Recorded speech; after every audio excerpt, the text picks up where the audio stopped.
Andriamanitro lay mpamorona fiainan-tsarotrano misy ay ary ianao mahalala ny atompoko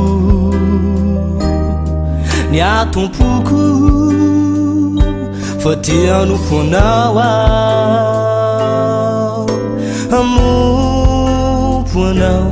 anompoanao Andriamanitro lay mpamorona fiainan-tsarotrano misy ay ary ianao mahalala ny atompoko fa dia anompoanao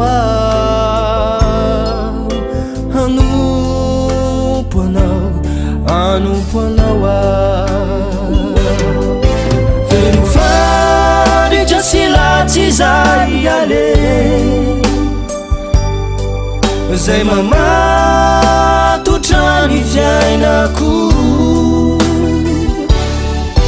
fa ianao Jesosy eny tiako anarany ianao sy tony aho anaraka anao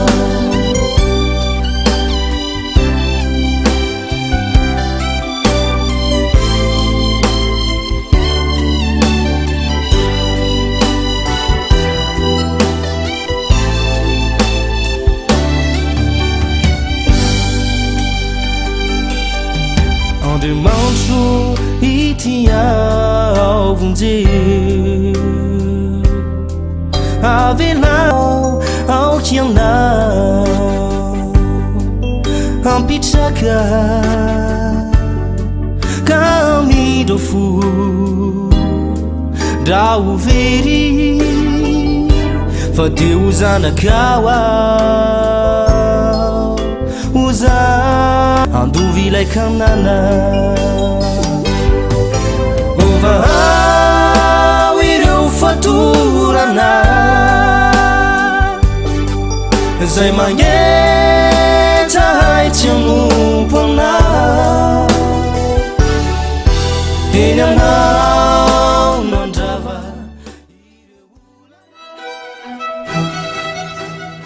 herinao ny fampakevitra atolotry ny pastora Andriaparatso Ernest candidat ny lanitra ianao aza diso an'izany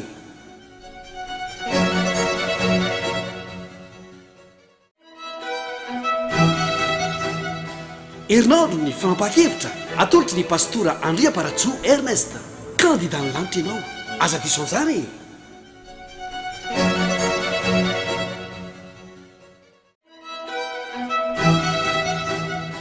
herinao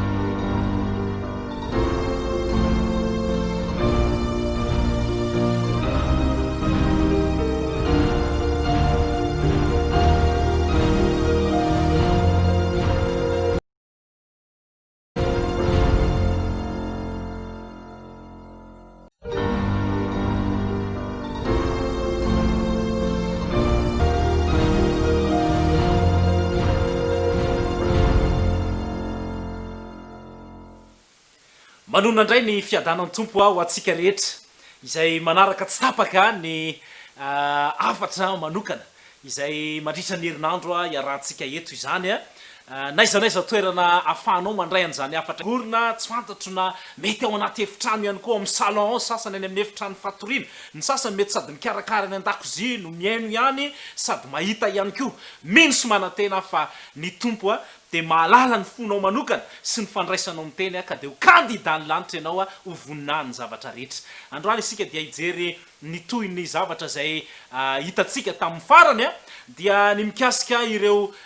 S anaky telo ambony zany satria efa nisy hitatsika zany ny esa telo voalohany dia hitatsika tao anatin'izany lay hoe sanctuary na lay sanctuaire ny fitoerana masina hitatsika ihany koa ny lesona lehibe momba n'lay hoe stewardship ianao lay stewardship na le steward le olona anaka tantatsika ihany koa ny lohateny momba n'lay antsoina hoe sabat zay le esa fahatelo na sabatany Jehova izany io ny andro fahafito hatrany amin'ny famorona Genesis de efa zany ny andro izay napetraka Andriamanitra mba hitsarana tsy zava-baovao zany ny andro fahafito fa efa tany amin'ny famorona mbola tsisy ny firenena mbola tsisy ny anaram-piangonana ny andro fahafito efa nisy be de be mipirofo mivaingana milaza ny andro fahafito ao amin'ny baiboly manontolo ary zao ihany koa hoe na ny tantara aza de mampiseho fa ny andro fahafito de ny asabotsy tsy misy mihitsy zany izay ahafahanao miresaka fa andro hafa ao anatin'ny herinandro tompoko ny sabatany Jehova fa asa io ihany zany ny andro fitsarana ny akoatran'izay zany de tandreny fa fitaka lehibe ary novaina teo amin'ny tantara mazava tsara ny tantara zay hitatsika fa nanovany zany misy olona zay nanovany zany ary tanteraka ny faminaniana hoe anova fotoana sy lalàna mihitsy io karazana fahefana io rehefa mianatra ny boky ny apokalipsy de mahita ny hoe mitandroka kely ilay bibidy sy ny sariny dia manova an'izany fotoana sy lalàna izany ka aoka isika hitandrina tsara fa ny sabatany Jehova ny andro asabotsy zay nitandreman'ny Adama sy Eva nitandreman'ny Abrahama nitandreman'ny zanak'Israely nitandreman'ireo patriarka sy mpaminany rehetra nitandreman'ny apôstôly nitandreman'i Jesosy Kristy zay koa mbola andro zay tandremantsika ary mazava ny teny soratra masina amin'ny Hebreo fa mbola misy sabata fitsarana ho an'ny olon'Andriamanitra ary hatrany an-danitra ry havana de lazay ny boky ny Isaia fa isaky ny voalohany mbola sisa sabata de ho avy ny nofo rehetra iankoka eo anatrehan'Andriamanitra noho izany mazava ny fanambarana fa ny sabatany Jehova de ny andro fahafito de zao ny zavatra tiana ambara amintsika hoe misy boky be de be zay nisoratana fa tsy nanovany zany mihitsy Andriamanitra ary tsy ahita mihitsy ianao ao amin'ny boky ny Genesis ka hatramin'ny boky ny Apokalipsy hoe nanova ny sabata Andriamanitra tsisy an'izany na de iray monja azy ao anatin'ny baiboly ray manontolo ka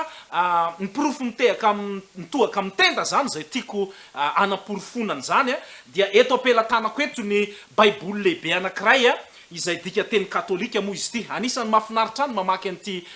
baiboly lehibe anankiray dika teny katolika lay menamena ngeza be iny zany izay natonta tany amin'ny imprimerie par la typographia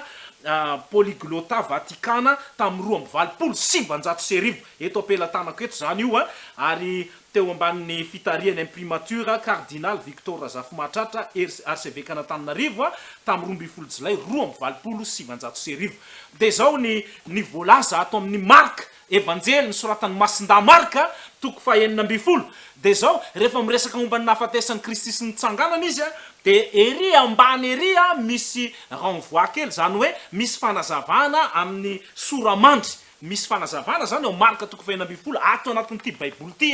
tsy baiboly